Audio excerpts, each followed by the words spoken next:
Bismillahirrahmanirrahim. Abnormalities of the adrenocortical secretions, especially hypoadrenalism, is discussed in this video.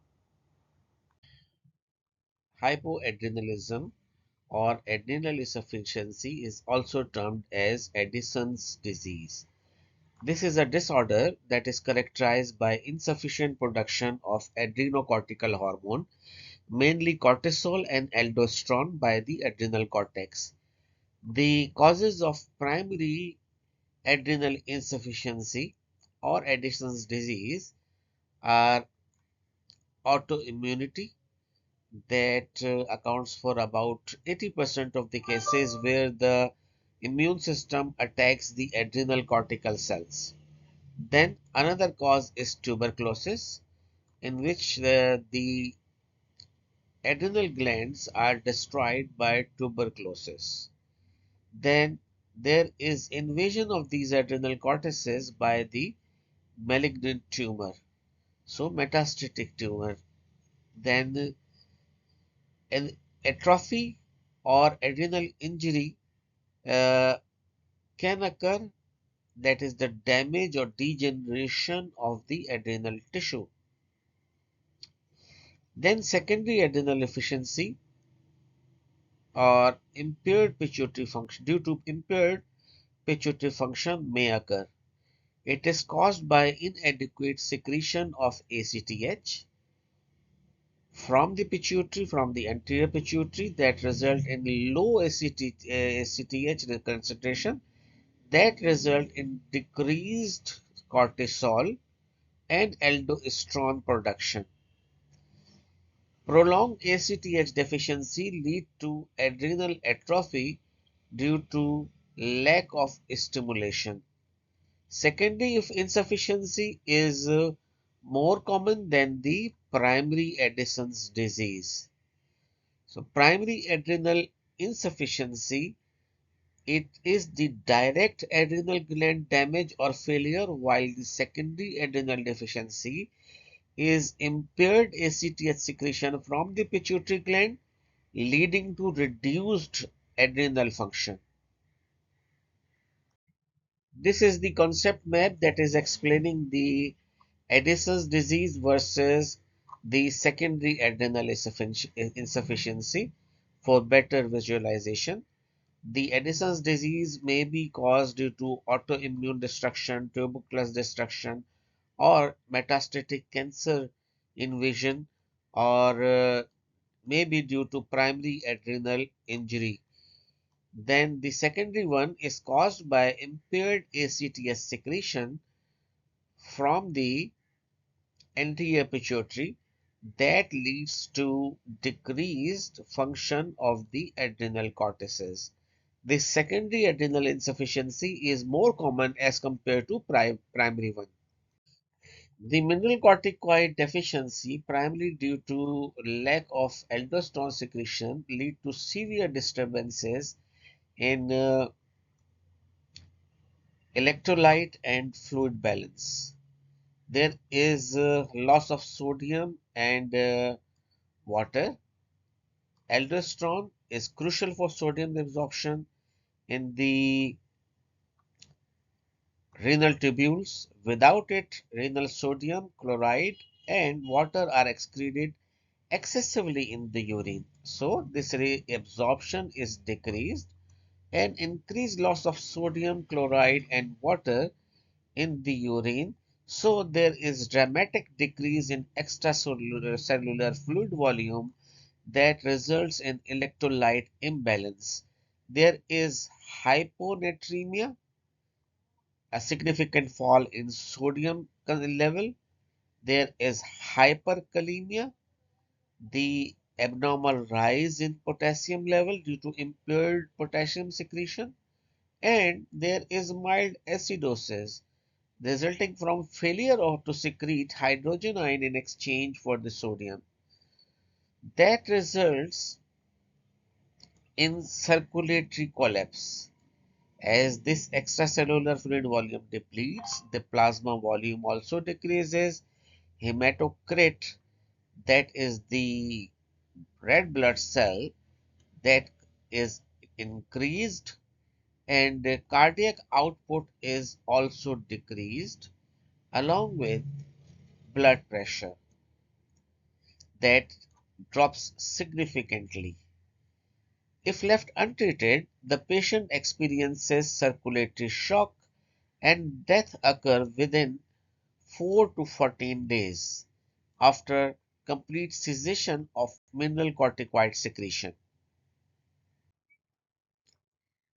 Then there is glucocorticoid deficiency.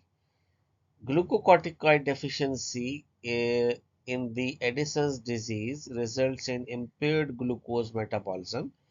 This loss of cortisol prevents adequate uh, gluconeogenesis in the liver, and this blood glucose level, it drops.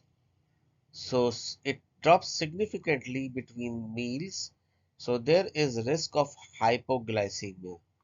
There is reduced mobilization of protein and fat from the tissue that lead to depressed metabolic functions of the body or sluggish energy metabolism and weakness of the muscle and metabolism occur. Even with sufficient nutrient, muscle strength and other metabolic activities are compromised, indicating cortisol's essential role in maintaining cellular functions beyond energy metabolism. There is increased vulnerability to stress. This lack of cortisol makes the body highly susceptible to stress. Even mild infection like a respiratory illness can trigger severe deterioration and may be fatal. A characteristic feature of Addison's disease is darkening of the skin and mucous membrane, especially in the lips and in the nipples. So there is decreased cortisol that result in reduced negative feedback on hypothalamus and anterior pituitary. So the ACTH secretion rises significantly along with melanocyte stimulating hormone, as both derive from the pro-opiomelanocortin precursor. ACTH itself has a melanocyte stimulating effect, increasing the deposition of the melanin, often in blotches.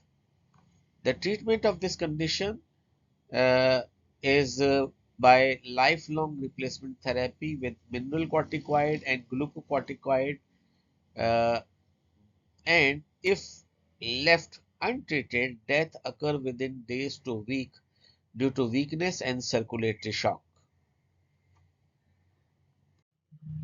An Addisonian crisis, also known as acute adrenal crisis, is a life-threatening condition that occurs in individuals with Addison's disease or adrenal insufficiency.